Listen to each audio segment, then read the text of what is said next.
Industrialization of Germany seems like a marked move towards insanity.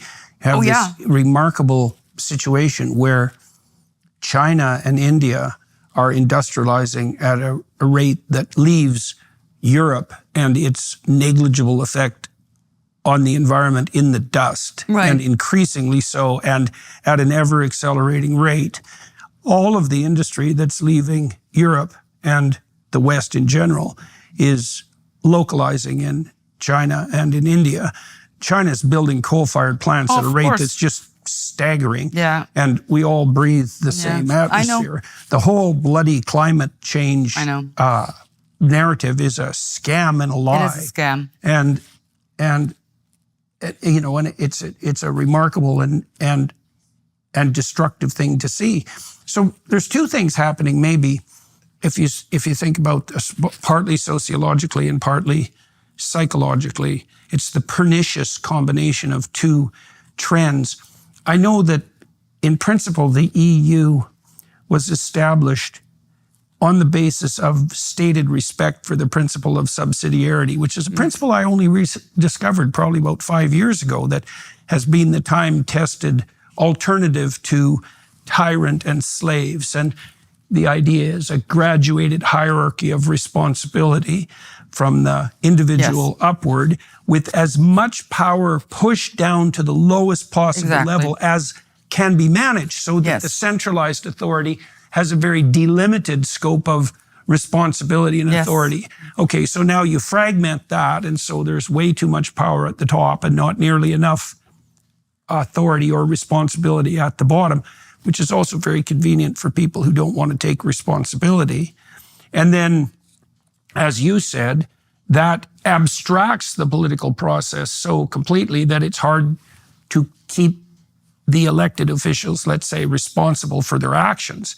And so that allows the globalist ideological types to utilize their power mongering at the highest level of enterprise. And then that brings us to the second issue. You know, you have to ask yourself how a policy as reprehensible and vacuous as the climate change narrative, you know, which the pathology of which I think was most amply demonstrated by the fact that it was once global warming and then it became climate change overnight, which is really quite something. It's not warming up, it's increased variability. It's like, that's actually very different. And the fact that you're telling the same story with a completely different premise is extremely telling. And so then you might ask why, and I think it's the age-old story of the Pharisees, is that these meta-narratives, environmentalism in particular, but also concern for income distribution, they're ways of allowing people to claim a admirable reputation and morality while doing absolutely nothing except power mongering on the basis of that claim, while doing absolutely nothing to deserve it. So you get that combination of centralized control and moral hypocrisy. That's an absolutely deadly combination. But they kind of have to do the moralization, you know. I mean, how else would they be able to tax people into oblivion? And the question really is, how is taxing people into poverty going to save our planet? Well, especially when the evidence... It's hubris to even think that we could save the planet, right? Especially we're doing that in Germany, I'll have you know. We shut down all of our nuclear power plants. Well, you even blew some of them up, eh? Oh, yeah, of course. Which is really something. Well, I mean, you know, just to think about how ridiculous that is. So in Germany, we had the highest standards as far as nuclear power plants were concerned, right? They were the safest. And the best engineering. Of course, we had all of that. So we shut them down because of a catastrophe that happened at the other end of the world. So, and this hurricane only, no, it wasn't a hurricane, it was what's the word? Earthquake and a flood. Yeah. Tsunami, that's the word we're looking for.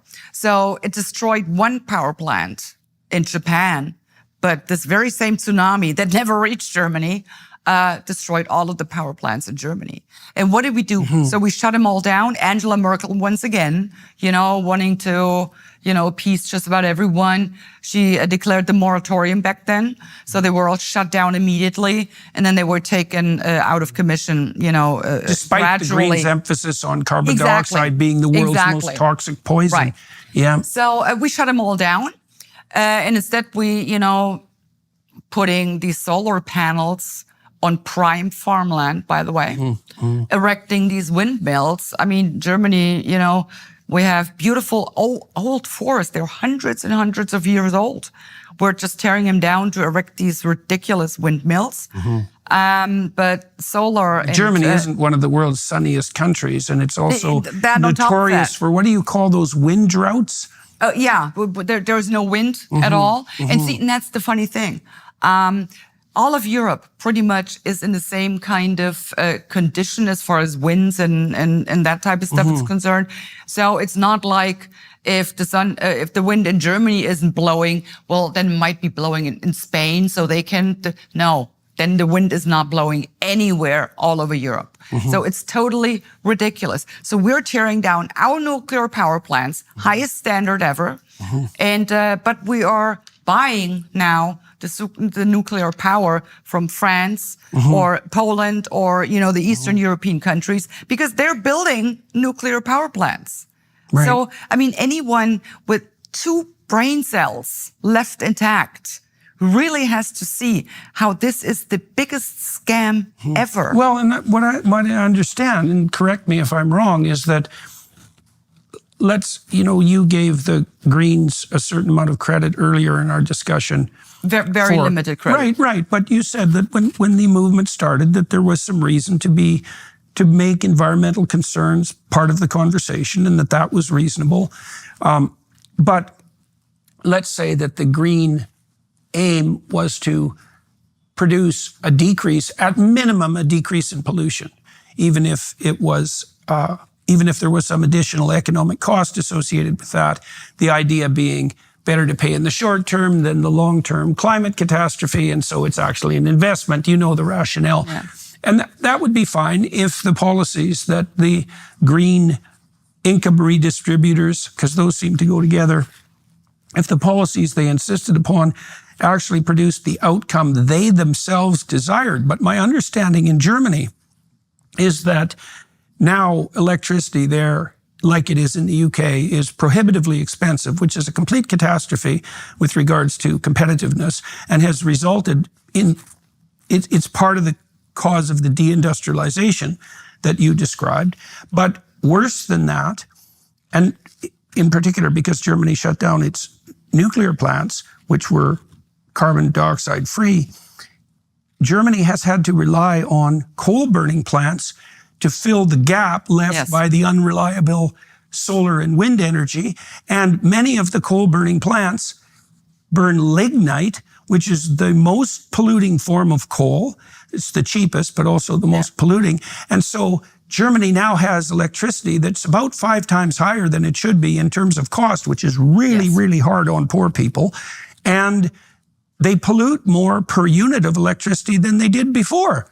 So it's a failure even by the standards of the people who pushed the legislation to begin with. Yes. And all to what? All to bolster the proclamations of the green income redistributors that they're moral agents working in the service of the planet and the poor, which they're clearly not. In fact, quite the opposite.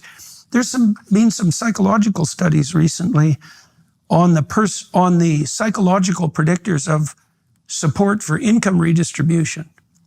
So George Orwell said decades ago that when he was speaking of the middle-class socialists, so the virtue signaling types, because he could never understand their motivations, or elite socialists, that they didn't like the poor, they just hated the rich. So much, yeah. Well, so there's been some psychological studies recently. I know of 3 papers that measured people's attitude towards fairness as a motivation, because that's usually the motivation, right, for income redistribution. It's only fair.